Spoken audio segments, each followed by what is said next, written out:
வணக்கம் மாணவர்களே, நாம் இங்கு 8ஆம் வகுப்பில் தகவல் தொடர்பு தொழில்நுட்பம் என்ற பாடநூலில் உள்ள 6வது பாடமான தகவல் பகுப்பாய்வு எத்தனை எளிது என்ற பாடத்தை குறித்து தான் படிக்கப் போகின்றோம். நமது பாடநூலில் பல்வேறு ஆய்வு செயல் திட்டங்கள் பரிந்துரைக்கப்பட்டுள்ளன. இத்தகைய செயல் திட்டங்கள் நாம் பின்பற்றும் போது என்னவெல்லாம் வழிமுறைகள் நாம் பின்பற்றுகிறோம்? ஒன்று, தகவல்களை திரட்டுகின்றோம், அவற்றை ஒருங்கமைத்து பகுப்பாய்வு செய்கின்றோம், பின் அதன் கருத்துக்களை உருவாக்குகின்றோம், அதனை குறித்துள்ள கருத்துக்கள் உருவாக்குகின்றோம். அப்போ இத்தனையும் வேலையும் நாம் ஒரு ஆய்வு செயல் திட்டத்தின் வழியாக செய்யும் போது ரொம்ப சிரமமாக இருக்கிறது அல்லவா? ஆனால் இதுவே கணினியின் உதவியுடன் செய்யும் போதோ ரொம்ப எளிதாக இருக்கும். அப்போ இத்தகைய செயல் திட்டங்கள் சில மென்பொருட்கள் உதவியுடன் கணினி செய்கின்றன. அத்தகைய மென்பொருட்களுக்கான எடுத்துக்காட்டுகளாகும் நியூமரிக் காலிகிராஃப் sheets, Microsoft Excel, LibreOffice Calc போன்றவை. அப்போ இதனோட சரித்திரத்தை குறித்து கொஞ்சம் பார்க்கலாமா? 1979 தான் முதல் ஸ்ப்ரெட்ஷீட் உருவாக்கப்பட்டது. இதன் பெயர் தான் விசிக் கால்க். விசிபிள் கால்குலேட்டர் என்பதின் சுருக்க பெயராகும். அது ஸ்க்ரீனில் பாருங்க. டான் ஃப்ரிக்லின், பாப் ஃப்ராக்ஸ்டன் என்ற இருவர் தான் இதை உருவாக்கினார்கள். இந்த பாடத்தில் நாம் உபயோகிக்கும் மென்பொருள் வந்து லிபர்ஆஃபிஸ் கால்க் என்ற மென்பொருள். அப்போ இந்த பகுப்பாய்வு செய்வதற்கு இந்த மென்பொருள் எவ்வாறு நமக்கு பயன்படுகிறது என்பதை இந்த பாடத்தில் நாம் பார்ப்போம். அப்போ எவ்வாறு திறப்பது, லிபர்ஆஃபிஸ் கால்க் எவ்வாறு திறப்பது என்பதை பார்ப்போம். அப்ளிகேஷன், ஆஃபீஸ், லிபர்ஆஃபிஸ் கால்க் என்ற முறையில் இதன் சாளரத்தை திறக்க வேண்டும். Application, office, LibreOffice Calc. இதன் சாளரத்தை இப்போது பாருங்கள். நாம் கால்க் தொடர்பாக செய்ய வேண்டிய செயல்பாடுகளுக்கு தேவையான டூல்ஸ் அண்ட் மெனு மேலே தெரிகிறதல்லவா? இங்கு சாளரத்தில் நிறைகள், நிரல்கள் என்று நிறைய கட்டங்கள் தென்படுகிறது. இதன் பெயர்தான் செல்ஸ். மவுஸ் உபயோகித்து இவற்றை செலக்ட் செய்ய இயலும். ஆரோ கீஸ் உபயோகித்தும் இவற்றை செலக்ட் செய்யலாம். அப் ஆரோ உபயோகித்து மேலேயும், டவுன் ஆரோ உபயோகித்து கீழேயும், வலது பக்கம் ரைட் ஆரோ உபயோகித்து வலது பக்கம், லெஃப்ட் ஆரோ உபயோகித்து இடது பக்கம் செலக்ட் செய்த செல்லில் நமக்கு எந்த தகவல்களையும் சேர்க்க இயலும். இங்கு பாருங்கள், நாம் செலக்ட் செய்த செல்லினை சீரியல் நம்பர் என்று டைப் செய்துள்ளோம். Serial number. இனி இந்த செல் இருக்கும் இடம் தெரிய வேண்டும் அல்லவா? இதன் இடத்தை தான் நாம் செல் முகவரி என்று கூறுவோம். அதன் செல் முகவரி மேலே தெரிகின்ற பாக்ஸில் பாருங்கள், C10. C10 என்பதன் அர்த்தம் என்ன? C என்ற நிரலில் 10 என்ற நிரையில் அமைகின்றது C10. இதைத்தான் செல் முகவரி என கூறுவர். எவ்வாறு செல்லுக்கு அட்ரஸ் கொடுக்கப்படுகிறது என்பதை படித்தோம் அல்லவா? இனி D5 என்ற செல் எவ்வாறு நாம் குறிப்பிடுகிறோம் என்று பாருங்கள். D என்ற நிரலில் 5 என்ற நிரையில் தான் D5 தென்படுகிறது. உங்கள் டெக்ஸ்ட் புக்கில் 6.1 என்ற அட்டவணையில் நீங்கள் நிரப்ப வேண்டும். செல் அட்ரஸ் என்னவென்று படித்தீர்கள். இது உபயோகித்து நிரப்புங்கள். நிரை, நிரல் இவை அவர்கள் தந்துள்ளார்கள். அதில் தந்துள்ள சில எடுத்துக்காட்டுகள் பாருங்கள். C என்ற நிரலில் 6 என்ற நிரையில் அமைகின்ற செல்லின் அட்ரஸ் C6 என்று குறிப்பிடப்பட்டுள்ளது. அதேபோல் அடுத்த வரி பாருங்க, அடுத்த வரிசை அங்கே என்ன தந்துள்ளார்கள் நாம் பார்க்கலாம். 12 என்ற நிரையில் டேஷ் என்ற நிரலில் தோன்றும் செல்லின் முகவரி H12 என்று தந்துள்ளனர். அப்போது அது H என்ற நிரலில் தானே அமையும், H12 இல்லையா? ஓகே, சரி. நீங்கள் இதை கம்ப்ளீட் பண்ணி உங்கள் ஐடி ஆசிரியரிடம் காண்பியுங்கள். எல்லாம் நிரப்பி ஐடி ஆசிரியருக்கு அனுப்புங்க வாட்ஸ்அப் மூலமாக. இனி அடுத்தது 8ஆம் வகுப்பு ஆய்வு செயல் திட்டத்தின் பாகமாக அமுதாவும் அமீனாவும் செய்த அட்டவணையை இங்கு பாருங்க. இது தயாரித்த போதுதான் அவர்களுக்கு தாங்கள் செய்த தவறு புரிந்தது. அந்த அட்டவணையில் ஹவுஸ் நேமுக்கு இடது பக்கமாக ஒரு நிரல் சேர்க்க விடுபட்டுள்ளது. அதாவது குடும்ப தலைவர் பெயருக்கான நிரல் விடுபட்டுள்ளது. ஹவுஸ் நேமுக்கு முன்னர் குடும்ப தலைவர் பெயருக்கான நிரல் வர வேண்டும் அல்லவா? அமுதாவையும் அமீனாவையும் நமக்கு உதவி செய்யலாம். சரி, எப்படி புது நிரல் சேர்க்க வேண்டும்? இ என்ற நிரலில் இடது பக்கமாக குடும்ப தலைவர் பெயருக்கான ஒரு நிரல் சேர்க்க வேண்டும். அதற்கு நாம் ஹவுஸ் நேமில் ஏதேனும் ஒரு செல்லை கிளிக் செய்யும். ஷீட் இன்சர்ட் மெனுவில் இன்சர்ட் போய் காலம் லெஃப்ட் கிளிக் செய்யவும். இப்போது என்ன மாற்றம் தென்படுகிறது? இடது பக்கமாக புது நிரல் சேர்க்கப்பட்டுள்ளது இல்லையா? இதன் தலைப்பை மாற்ற வேண்டும். இங்கு ஹவுஸ் ஓனர்ஸ் நேம் என்று சேர்க்கவும். ஹவுஸ் ஓனர்ஸ் நேம் டைப் செய்க. அப்போ எவ்வாறு சேர்க்கப்பட்டது என்று புரிந்தது அல்லவா? ஒரு தடவை கூட சொல்லி பார்க்கலாம். ஷீட்ஸில் போய் இன்சர்ட் காலம்ஸ், காலம் லெஃப்ட். இப்போ ரைட்டில் தேவையெனில் ரைட் கிளிக் பண்ணுங்க. ரைட்டில் ஒரு புது காலம் தோன்றும். அப்போ புது நிறையை எவ்வாறு சேர்ப்பது என்பதை குறித்து நாம் படித்தோம். இனி எவ்வாறு புது நிறையை சேர்க்கலாம் பார்க்கலாமா? எங்கே ரோஸ் அல்லது நிறை வர வேண்டுமோ அதன் மேலேயோ கீழேயோ செலக்ட் செய்யவும். அதன் பின் ஷீட்ஸ் இன்சர்ட் ரோஸ் above, கீழே செலக்ட் செய்வதாக இருந்தால் இன்சர்ட் ரோஸ் above என்று கிளிக் செய்ய வேண்டும். செய்து பாருங்கள். ஒரு செல்லினை கிளிக் செய்து ஷீட் இன்சர்ட் ரோஸ். இப்போ இங்க மேலே தோன்ற வேண்டும், அதனால் ரோஸ் above என்று கிளிக் செய்யுங்க. இப்போ புது நிறை தோன்றிவிட்டது. நிரல்கள் சேர்க்க வேறையும் வழிகள் உண்டு. அவை என்ன பார்க்கலாம். டூல் பாரில் 2 பட்டன்ஸ் தென்படுகிறது. பாருங்கள், டூல் பாரில் 2 பட்டன்ஸ், ஒன்று ரோ பட்டன், ஒன்று காலம் பட்டன். ரோ பட்டன்ஸ் கிளிக் செய்தால் புது செல்களை எவ்வாறு சேர்ப்பது பாருங்க. இங்க insert rose above, insert rose below அப்படின்னு கொடுத்துருக்காங்க. அப்போ எது தேவையோ கிளிக் பண்ணுங்க. அதே போல் பட்டன், காலம் பட்டன் கொடுத்துருக்காங்க. அதில் காலம்ஸ் லெஃப்ட் தேவையெனில் இன்சர்ட் காலம் லெஃப்ட், அதர்வைஸ் இன்சர்ட் காலம் ரைட்ஸ் கிளிக் செய்யுங்க. இவ்வாறு புது நிறையையும் புது நிரலினையும் உட்படுத்த இயலும். வேறொரு வழி என்னவென்றால், நமக்கு எங்கே ஒரு நிரல் தேவையோ அந்த காலம் ஹெட்டரில் அல்லாட்டி அந்த காலமில் மொத்தம் கிளிக் செய்து ரைட் கிளிக் செய்யுங்க.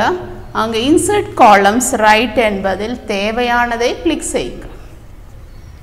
அப்போ ரோஸ் காலம் எவ்வாறு சேர்ப்பது என்பதை குறித்து படித்தீர்கள் அல்லவா? இதை நோட்டு புத்தகத்தில் எழுதி புது ரோஸ் காலம் சேர்க்க இது மாதிரியான வழிகளை எழுதி உங்கள் ஆசிரியர்களிடம் காண்பீங்க. இனி எவ்வாறு ஒரு ரோ டெலீட் செய்யலாம் என்பதை குறித்து பார்க்கலாம். பாருங்க, இங்க 9வது ரோ அங்கு தேவையில்லை இல்லையா, அதை டெலீட் செய்ய வேண்டும். அப்போ அதில் கிளிக் செய்யுங்க. ரோஸ் கிளிக் செய்து தேவையில்லாத அந்த ரோஸ் கிளிக் செய்து sheets delete rows இல்லாட்டி ரைட் கிளிக்ல delete rows. அடுத்தபடியாக ஹவுஸ் ஓனர்ஸ் நேம் என்ற நிரல் தேவையில்லை எனில் திரும்பவும் ஷீட்ஸில் போங்க, இல்லாட்டி ரைட் கிளிக் செய்யுங்க. செலக்ட் செய்து ரைட் கிளிக் delete columns. இனி அடுத்தபடியாக நாம் என்ன செய்யணும்னு பார்க்கலாம். இங்கே சீரியல் நம்பர் இல்லை அல்லவா இந்த அட்டவணையில். அப்போது லெஃப்ட் சைடில் ஒரு நிரலை சேர்க்க வேண்டும்.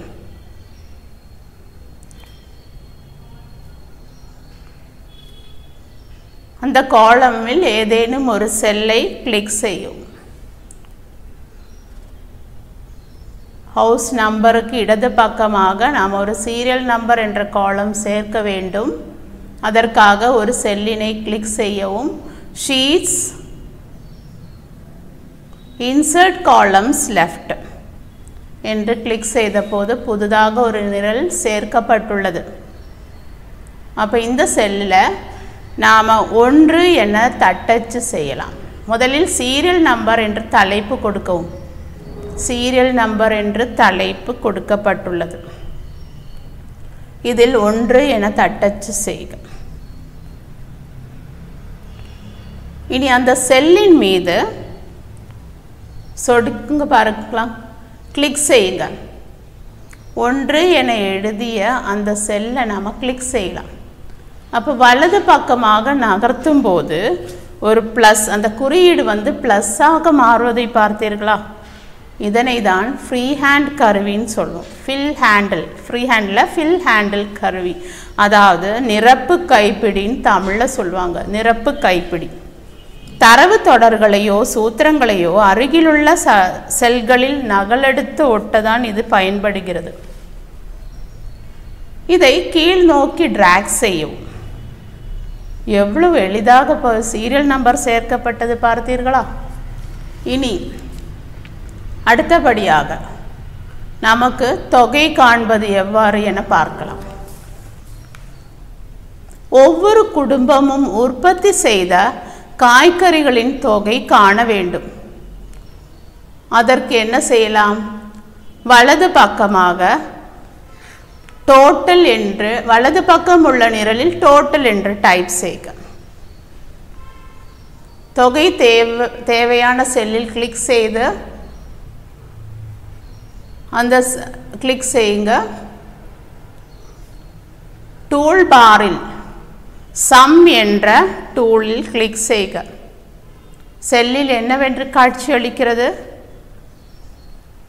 F4 முதல் J4 வரையிலான தொகை, அதாவது F4 to J4 சம் காண வேண்டும் என்று அங்கு அடையாளப்படுத்தப்பட்டுள்ளது. இனி நாம் என்டர் கீ ப்ரெஸ் பண்ணினால் போதும். அப்போது என்ன காட்சி அளிக்கிறது பாருங்கள். அப்போ F4 முதல் J4 வரையிலான தொகை 238 என்று என்டர் பட்டன் அழுத்தும் போது கிடைத்தது. இனி மற்ற தொகைகள் காண வேண்டும் அல்லவா? ஃபில் ஹேண்டில் கருவி பயன்படுத்தி டிராக் செய்யலாம், இல்லாவிட்டால் டபுள் கிளிக் செய்யலாம். 2 முறையில் மற்ற செல்களை நிரப்ப முடியும். பாருங்கள், டபுள் கிளிக் செய்யவும்.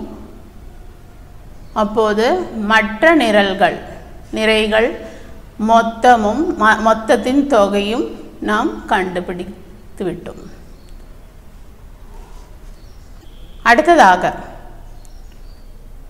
ஒவ்வொரு காய்கறிகளின் மொத்தம் உற்பத்தி கண்டுபிடிக்க வேண்டும் அல்லவா? ஒவ்வொரு நிரலினையும் செலக்ட் செய்து தொகை காணும். இல்லாட்டி அந்த நம்பர்ஸுக்கு கீழே கிளிக் செய்து நம்ம சம் குறியீடு அழுத்தினாலும் போதும். டூல் பாரில் தென்படும் அந்த சம் சின்னத்தை கிளிக் செய்தாலும் போதும். ஒவ்வொன்றையும் செலக்ட் செய்துட்டு அப்போ நமக்கு அத்தனை செல்களோட அந்த F3 முதல் F4 முதல் F13 வரையிலான தொகை அவ்வாறு காணலாம். இனி ஒவ்வொரு குடும்பமும் ஒரு ஏக்கர் நிலத்தில் உற்பத்தி செய்த காய்கறிகளின் அளவை எவ்வாறு காண்பது? மொத்தம் உற்பத்தியை நில பங்கீட்டின் அளவால் வகுத்தால் ஒரு ஏக்கரில் உற்பத்தி செய்த அளவு கிடைக்கும். முன்னர் நாம் சம்மை கண்டது போல இதனையும் செல் முகவரி பயன்படுத்தி எழுதலாம். டோட்டல் ப்ரொடக்ஷன் உள்ளது K4 என்ற செல்லிலும் மெஷர் ஆஃப் லேண்ட் என்பது D4 என்ற செல்லிலும் ஆகும். அப்போது ஃபங்க்ஷனை நாம் எழுதி பார்க்கலாமா? முதலில் ப்ரொடக்ஷன் பெர் ஏக்கர் என்ற தலைப்பு கொடுக்க வேண்டும். பாருங்க, D4 என்ற செல், K4 என்ற செல் அடையாளப்படுத்தப்பட்டுள்ள. நாம் முதல்ல தலைப்பு கொடுக்கலாம். ப்ரொடக்ஷன் பெர் ஏக்கர் டைப் செய்யுங்க. Production per acre. தேவையான விடை கிடைக்க வேண்டிய அந்த செல்லை கிளிக் செய்து ஈக்குவல் என்று டைப் செய்து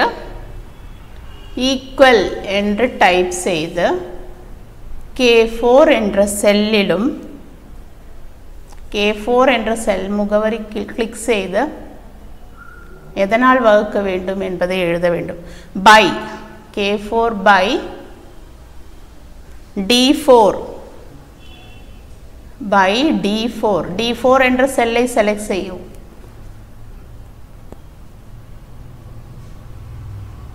என்டர் கீ அழுத்தவும்.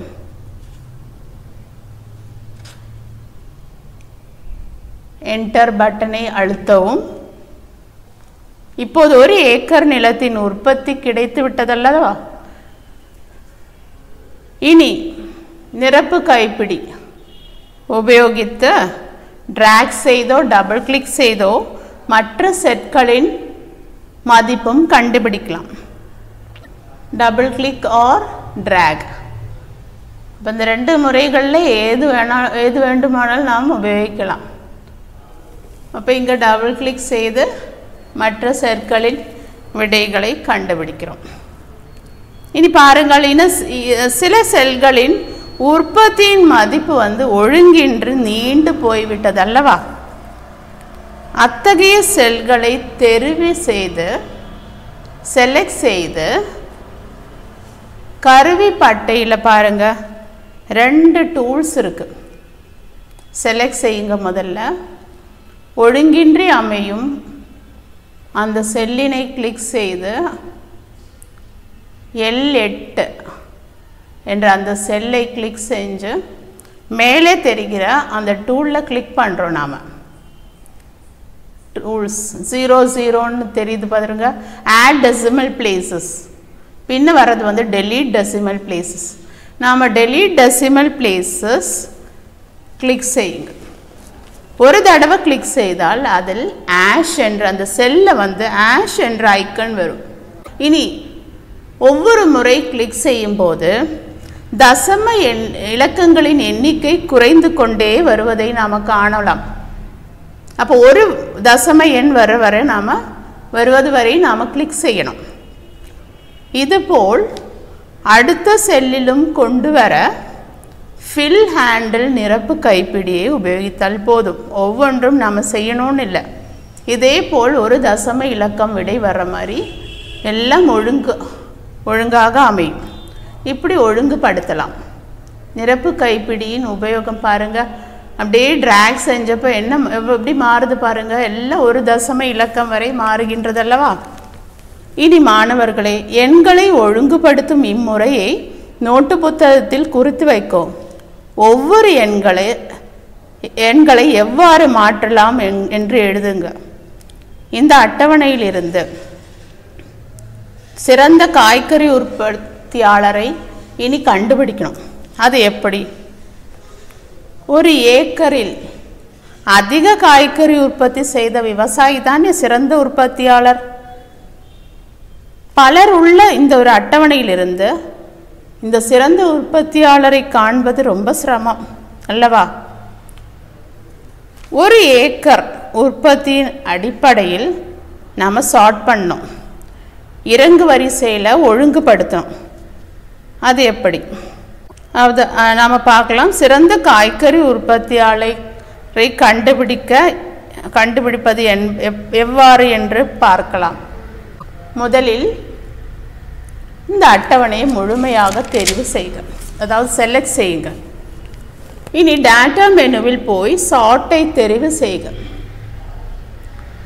சார்ட் கீ 1இல் எதை சார்ட் பண்ணணும்? காலம் எல்லை சார்ட் பண்ணணும் இல்லையா? அப்போது வலது பக்கம் உள்ள அந்த குறியீட்டில் கிளிக் பண்ணி பாருங்க. இங்கு எல் என்ற நிரல் தென்படுகிற வரை நாம் கிளிக் செய்ய வேண்டும். எல் என்ற நிறை காலம் ஏக்கு பதிலாக அங்கே காலம் எல் என்று தோன்ற செய்ய வேண்டும். அந்த குறியீட்டில் கிளிக் பண்ணிவிட்டு காலம் எல் கிளிக் செய்யுங்க. இனி இது இறங்கு வரிசையில் தேவை, அதனால் டிசெண்டிங் என்று செலக்ட் செய்க. இங்கு சிறந்த உற்பத்தியாளர் மேலே பெயர் மேலே வந்துள்ளதல்லவா? இனி முதல் 3 சிறந்த காய்கறி உற்பத்தியாளர் பெயர்களையும் அவர்கள் உற்பத்தி செய்த காய்கறிகளின் அளவினையும் குறிப்பிடுக. அதோடு ஃபைலில் செய்த இந்த மாறுதல்களை சேமிக்கவும் மறந்து விடாதீர்கள். அவ்வப்போது நாம் செய்த மாறுதல்களை சேவ் செய்ய வேண்டும். சேவ் ஐக்கனில் கிளிக் செய்து சேமிக்கவும். இனி அமுதாவும் அமீனாவும் செய்த இந்த அட்டவணையை மெருகூட்ட வேண்டும். டெக்ஸ்ட் புக்கில் உள்ளது போல கொஸ்டினர் கன்சால்டேஷன் என்ற தலைப்பு கொடுக்க வேண்டும். Questionnaire consolidation. அப்போ அது மைய பகுதியில், அந்த தலைப்பு மைய பகுதியில் பெரிதாக காட்சியளிக்க வேண்டும், சிவப்பு நிறத்தில் தோன்ற செய்ய வேண்டும். இதை போல் நமக்கு உருவாக்கலாமா? அப்போ என்ன செய்யணும்? நாம் அந்த செல்ஸை செலக்ட் செய்யணும். செலக்ட் செய்து ஒன்றாக்க வேண்டும். அப்போ அந்த எல்லா செல்ஸையும் செலக்ட் செய்து merge and center கருவி மீது சொடுக்குங்க. merge and center இந்த கருவிப்பட்டை merge and center என்று தெரிகிறது அல்லவா? அதில் கிளிக் செய்யவும் இப்போ செல்ஸ் எல்லாம் ஒன்றாகிவிட்டது. இனி இந்த தலைப்பை கொஞ்சம் பெருசாக்கணும். அப்போ இதன் விட்த்தை நாம் கூட்டணும். அந்த ஆரோ உபயோகித்த ஹைட் ஒன்று கூட்டுங்க. ஹைட்ஸ் கூட்டி டைப் செய்யுங்க. கொஸ்டினர் கன்சால்டேஷன் என்று டைப் செய்யுங்க. இப்போ நாம் டைப் செய்வது இதன் சென்டரில் வரும். ஏன்னா merge and center கருவி மீது தானே சொடுக்கணும். அப்போ அது சென்டரில் ஆல்ரெடி வந்திருக்கும். Questionnaire consolidation. இனி இதனோட சைஸ் ஒன்று கூட்டணும். 10 என்ற சைஸை இதை செலக்ட் பண்ணுங்க. முதல்ல செலக்ட் பண்ணிவிட்டு 10 என்ற சைஸை 18 என்று மாற்ற வேண்டும். 18 என்று மாற்றுங்க.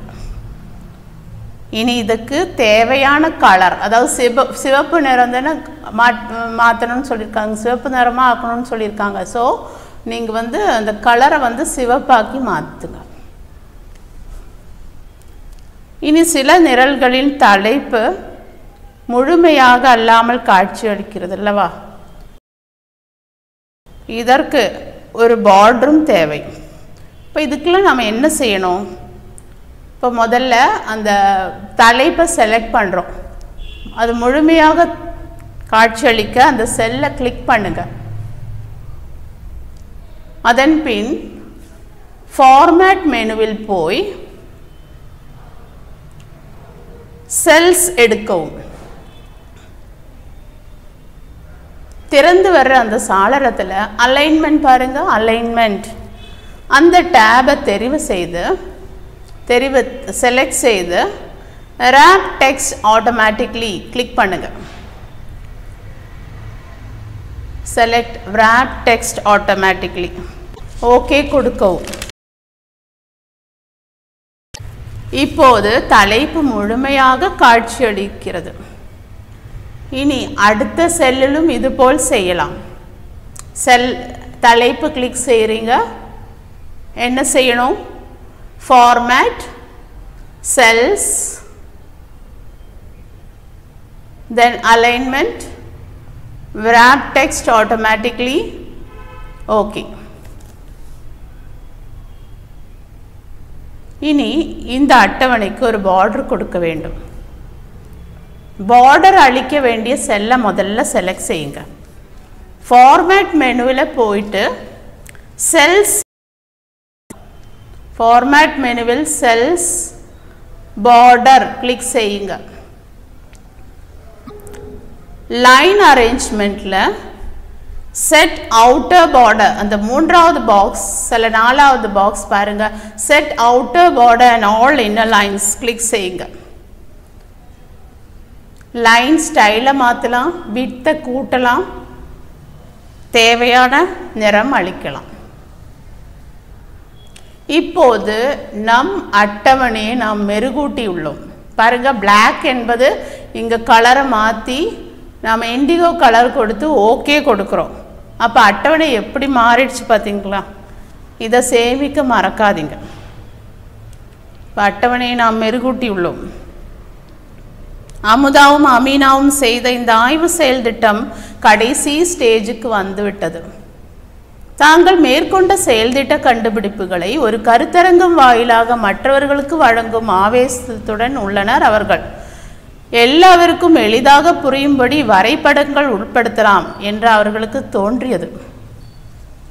அவர்களின் கருத்து சரிதானே. காய்கறிகளின் தரவாரியான உற்பத்தியை முன்பே கணக்காக்கி வைத்துள்ளோம். அப்போ இச்செல்களை நீங்கள் செலக்ட் செய்யுங்க. பலவிதமான காய்கறிகள், அந்த செல்லை கிளிக் பண்ணுங்க. அடுத்தது உற்பத்தியையும். ஆனால் தெரிவி நழுவி விட்டது. நாம் செலக்ட் செய்தது நழுவி விட்டது. என்ன காரணம் தெரியுமா? நம்ம இந்த ரெண்டு செல்லையும் செலக்ட் பண்ணும்போது கண்ட்ரோல் கீயை அழுத்த மறந்துட்டோம். அப்போது கண்ட்ரோல் கருவியை அழுத்தி பிடித்து நீங்கள் இந்த தலைப்புகளையும் மொத்தம் உற்பத்தியையும் சேர்ந்து செலக்ட் பண்ணுங்க. செலக்ட் செய்த பிறகு நாம் என்ன செய்யணும் தெரியுமா? டூல் பாரில் போங்க.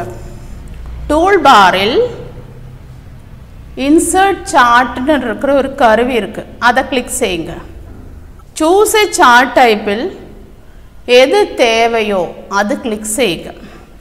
காலம் என்ற அந்த தலைப்பை செலக்ட் பண்ணுங்க. அதற்கு அடுத்தபடியாக நெக்ஸ்ட். அப்போது தோன்றும் அந்த சாளரத்தில் பாருங்க டேட்டா ரேஞ்ச், அதில் நெக்ஸ்ட் கிளிக் பண்ணுங்க. தொடர்ந்து வருகின்ற சாளரத்தில் டேட்டா சீரீஸ் என்ற சாளரத்தில் நெக்ஸ்ட். அப்போது சார்ட் எலிமெண்ட்ஸ் என்பதில் டைட்டில் வெஜிடபிள் ப்ரொடக்ஷன் என்ற தலைப்பு கொடுக்கவும்.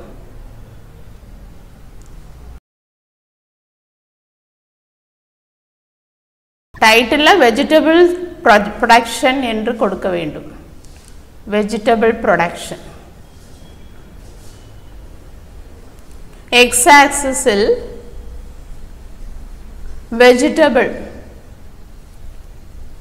என்றும் y ஆக்சிஸில்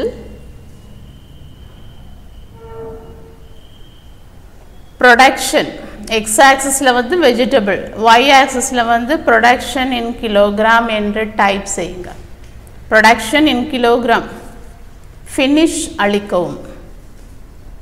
இப்போது நாம் அளித்த விவரங்களுக்கு ஏற்ப நமக்கு ஒரு கிராஃப் கிடைத்து விட்டது, பார்த்தீர்களா? இதை சேமிக்க மறவாதீர். மாணவர்களே, இதுவரை எடுத்தது எல்லாம் உங்களுக்கு புரிந்திருக்கும் என நினைக்கிறேன். அப்போ முக்கியமான குறிப்புகள் எல்லாம் எழுதியிருப்பீர்கள் அல்லவா? இப்போ என்னெல்லாம் நாம் இப்போ இந்த பாடத்தில் படித்தோம்? ஒன்று, நினைவில் கொண்டு வரலாமா? முதலில் என்ன படித்தோம்? எப்படி திறப்பது, லிபர் ஆஃபீஸ் கால்க் எவ்வாறு திறப்பது என்று படித்தோம் இல்லையா? அப்ளிகேஷன் ஆஃபீஸ், லிபர் ஆஃபீஸ் கால்க் உபயோகித்து அதை திறந்தோம். திறக்கும் போது சாதாரணமாக கிடைக்கும் சாளரம் போல அல்ல, அதில் நிறைய செவ்வக கட்டங்கள் தென்படுகிறது. அதை ஒவ்வொன்றும் செல்ஸ் என்று கூறுவோம்னு படித்தோம். பின்ன செல் அட்ரஸ் எவ்வாறு கண்டுபிடிப்பது என்பதையும் படித்தோம். ஒரு நிரை, ஒரு நிரல், இவற்றை எவ்வாறு சேர்ப்பது என்பதை படித்தோம். அதை எவ்வாறு டெலீட் செய்வது என்பதை குறித்தும் நாம் படித்தோம். சம் ஃபங்க்ஷன் கருவிகள் உபயோகிப்பதை குறித்து படித்தோம். அதே மாதிரி ஃப்ரீ ஹேண்ட் டூல், நிரப்பு கைப்பிடி, அது உபயோகித்து காப்பி பேஸ்ட் செய்வதை குறித்து படித்தோம். நிரப்பு கைப்பிடி உபயோகித்து காப்பி பேஸ்ட் செய்வதை குறித்து படித்தோம்.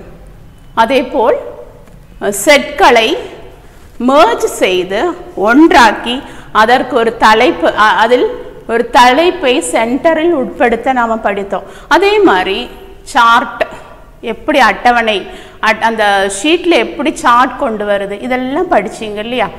சரி, அப்போ இதெல்லாம், இந்த முக்கியமான குறிப்புகள் எல்லாம் உங்கள் நோட் புக்கில் எழுதி வைங்க. எழுதி ஏதாவது சந்தேகம் இருந்தால் உங்கள் ஆசிரியர், ஐடி ஆசிரியரிடம் கேளுங்கள். பின்ன பாடபாகத்தின் கடைசி எண்ணில் மதிப்பீடு செய்வோம் என்ற தலைப்பில் 5 செயல்பாடுகள் தந்திருக்காங்க. அந்த 5 செயல்பாடுகளும் நீங்கள் செய்கிறதுக்கு முயற்சி பண்ணுங்க. ஏதேனும் சந்தேகம் இருந்தால் ஆசிரியரிடம் கேட்டு கிளியர் பண்ணிக்கோங்க. ஓகே, நன்றி, வணக்கம்.